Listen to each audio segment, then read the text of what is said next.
48 hours ago, the United States suffered what may become known as the most catastrophic rescue operation failure in modern American military history. On the night of April 4th, 2026, an American C-130 Hercules cargo aircraft call sign Spur 101 went down near Isfahan, carrying a special operations rescue team into one of the most dangerous environments on Earth. And that was only the beginning.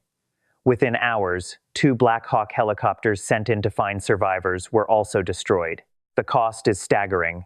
One 4-engine strategic transport aircraft valued at $67 million, 2 attack helicopters worth $21 million each, and an unknown number of American special operations personnel now either missing or dead on Iranian soil. Iran says it was all a trap, and the most unsettling part is this: the Pentagon is not denying it. The Pentagon is not explaining it. The Pentagon has gone silent. If even half of this is true, then what happened over Iran was not just a failed rescue mission, it was a military disaster. And what I'm about to show you suggests this wasn't just a rescue mission gone wrong. This was a planned ambush that exploited every vulnerability in American combat search and rescue doctrine. Over the next 12 minutes, I'm going to walk you through exactly what happened in the skies over Isfahan between April 3rd and April 5th. You'll see the specific Iranian weapon systems that brought down each aircraft, the tactical decisions that turned a routine rescue into a death trap, and the classified vulnerabilities in American special operations that Iran has been studying for years. Mainstream media is showing you wreckage photos and casualty estimates. What they're not showing you is the strategic calculation behind this ambush, the technological edge Iran just demonstrated, and why the Pentagon's standard playbook for personnel recovery just became obsolete overnight. This is the story. Both governments don't want you to connect with each other. Let's begin. To understand how this catastrophe unfolded, we need to go back 72 hours. On April 3rd, Doami Doazet Shishasa, an American F-15E Strike Eagle was conducting deep penetration strikes against Iranian missile production facilities near Isfahan when it was hit by what Iranian sources claim was a domestically produced Sayyad-4 surface-to-air missile. The F-15E, tail number 91-03-34, was carrying a 2-man crew, the pilot and weapon systems officer. According to flight tracking data analyzed by independent observers, the aircraft's transponder signal vanished at approximately 22:47 local time at an altitude of 28,000 feet, roughly 40 kilometers northeast of Isfahan. Both crew members successfully ejected. Iranian state media broadcast footage showing parachutes descending over mountainous terrain.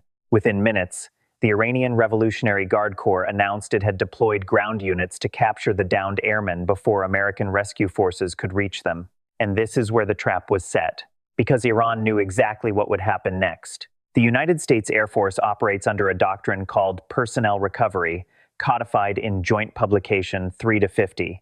When American aircrew go down in hostile territory, the nearest combat search and rescue, CSAR, assets are immediately scrambled regardless of risk. Iran has studied this doctrine for decades. They know American commanders will send rescue forces. They know the flight paths those forces will take, and on the night of April 4th, they were waiting. But what Iran did next went beyond standard air defense tactics. They didn't just prepare to shoot down rescue helicopters. They engineered a layered ambush designed to destroy the heaviest American aircraft in the theater, a plane the Pentagon believed was untouchable over Iranian airspace. At approximately 23:15 local time on April 4th, less than 24 hours after the F-15E went down, a U.S. Air Force C-130J Super Hercules departed from an undisclosed base, likely Al Udeid in Qatar or Al Dhafra in the UAE. The C-130J is not a combat aircraft. It's a 4-engine turboprop cargo plane designed to move troops and equipment. But in special operations, the MC-130J variant serves a critical role, infiltrating and extracting personnel from denied territory using terrain masking, low-altitude flight, and advanced electronic warfare systems to avoid detection. This particular aircraft, designated Spur 101, was carrying what sources describe as a Joint Special Operations Command Recovery Team, likely Delta Force operators with combat search and rescue specialists, communications specialists, and possibly medical personnel. Total crew and passengers estimated between 20 and 30 American service members. The mission profile would have been standard for CSAR operations. Fly low and fast into the target area under cover of darkness. Locate the downed F-15E crew. Extract them before Iranian forces close in. And exit Iranian airspace before air defenses can respond. Iran was ready. According to statements from IRGC Aerospace Force Commander Amir Ali Hajizadeh, Iranian air defense networks tracked Spur 101 from the moment it crossed into Iranian airspace. The aircraft was reportedly flying at an altitude of less than 500 feet, using valleys and ridgelines to mask its radar signature. But Iran has spent 2 decades upgrading its integrated air defense network specifically to counter low-altitude penetrations. They deployed mobile radar units into the mountains surrounding Isfahan days earlier, creating overlapping coverage that negated the C-130's terrain masking advantages. At 23:47 local time, approximately 60 kilometers from the suspected location of the downed F-15E crew, Spur 101 was engaged by what Iranian sources identify as a Khordad-15 mobile air defense system. The Khordad-15 is a truck-mounted platform carrying Sayyad, 3 missiles with a range of 120 kilometers and an engagement ceiling of 27 kilometers. But its real capability is the radar system, a phased array that can track multiple low-flying targets simultaneously, even in mountainous terrain. Iranian media released what they claim is radar footage showing the C-130's track seconds before impact. The aircraft attempted evasive maneuvers. It deployed chaff and flares. None of it mattered. The Sayyad 3 missile uses semi-active radar homing, meaning it rides a beam projected by the ground radar all the way to impact. Countermeasures that fool heat-seeking or active radar missiles are ineffective. The missile detonated near the C-130's left wing root. The explosion severed hydraulic lines and ignited fuel tanks. The aircraft broke apart in midair. As Spur 101 was going down, 2 HH-60 Pavehawk helicopters were already inbound to the same area.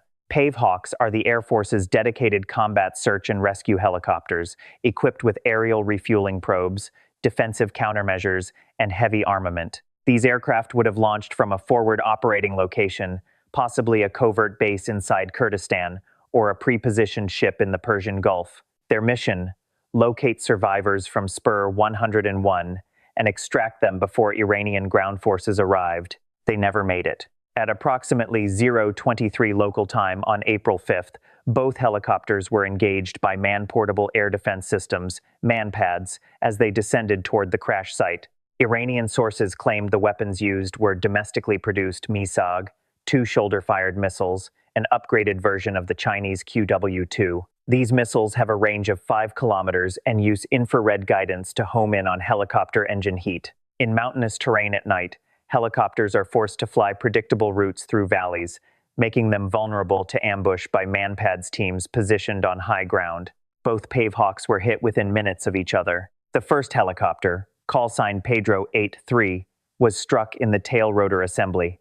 A loss of tail rotor control in a helicopter is catastrophic. The aircraft entered an uncontrolled spin and impacted the ground at high speed. The second helicopter, Pedro 84, was hit in the main rotor hub.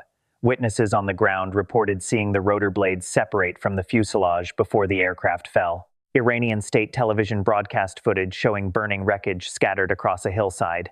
No survivors were visible in the footage. The Pentagon has not confirmed casualties, but has also not denied the losses. And this is where the strategic implications become clear. Because Iran didn't just shoot down 3 aircraft. They proved they can make American rescue operations suicidal. And that changes everything about how the U.S. military operates over hostile territory. Let's talk about what the United States just lost in financial terms alone. 1 C-130J Super Hercules, unit cost, $67.3 million.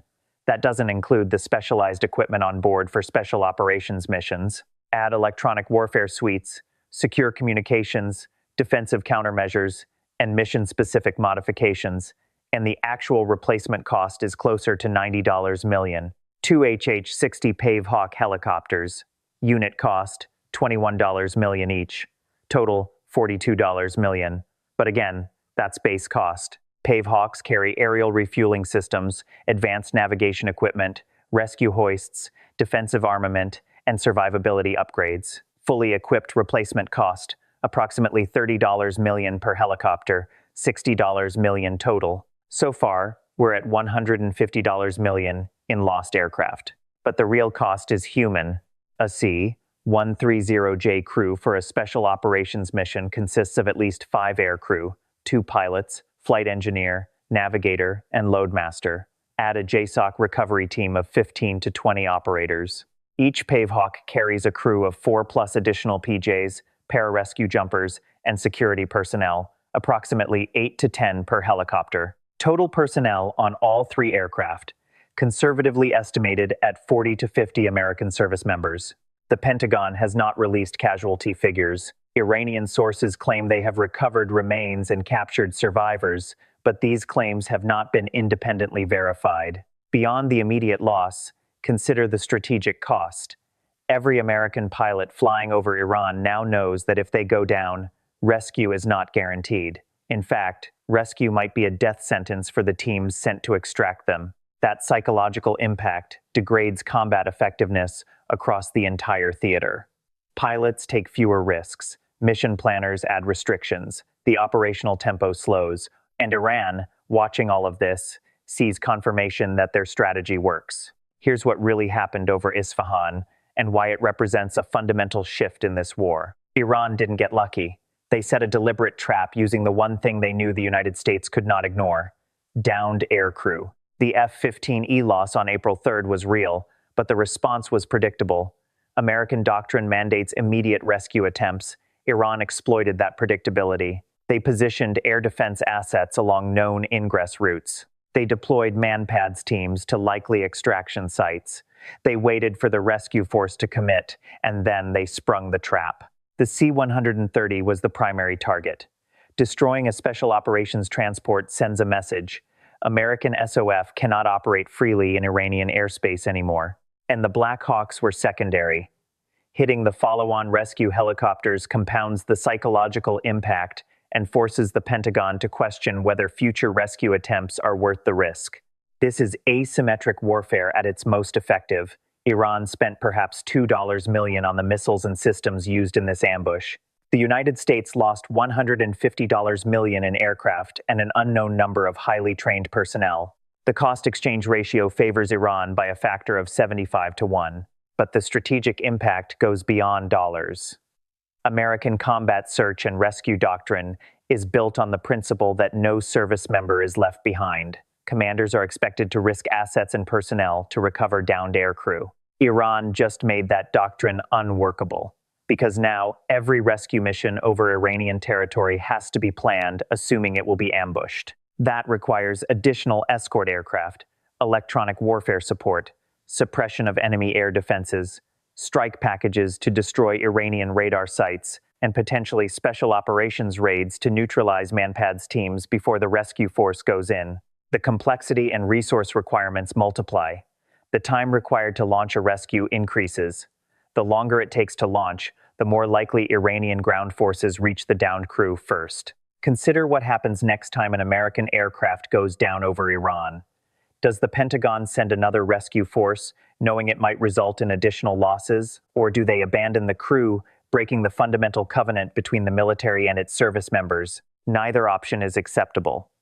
But Iran has forced American commanders into a position where they have to choose. And that's the trap, not the missiles, the decision paralysis. Iran is also sending a broader message to regional allies.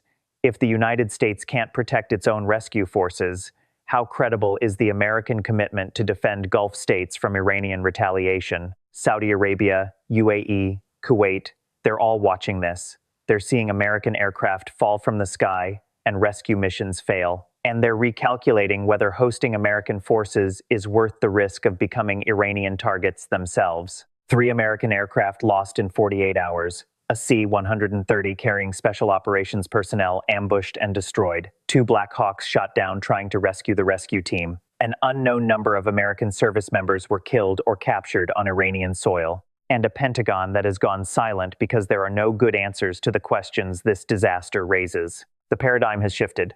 American air dominance over Iran is no longer guaranteed. Combat search and rescue, the bedrock of American military culture, has become a tactical liability that Iran can exploit. And the cost, both financial and human, is escalating beyond anything pre-war planning anticipated. Share this video because the mainstream coverage is showing you wreckage. They're not showing you the strategic catastrophe this represents. Drop your thoughts in the comments. Do you think the Pentagon will change its rescue doctrine after this? Or will they keep sending teams into ambushes because the alternative, abandoning downed crews, is unthinkable? Let me know what you think.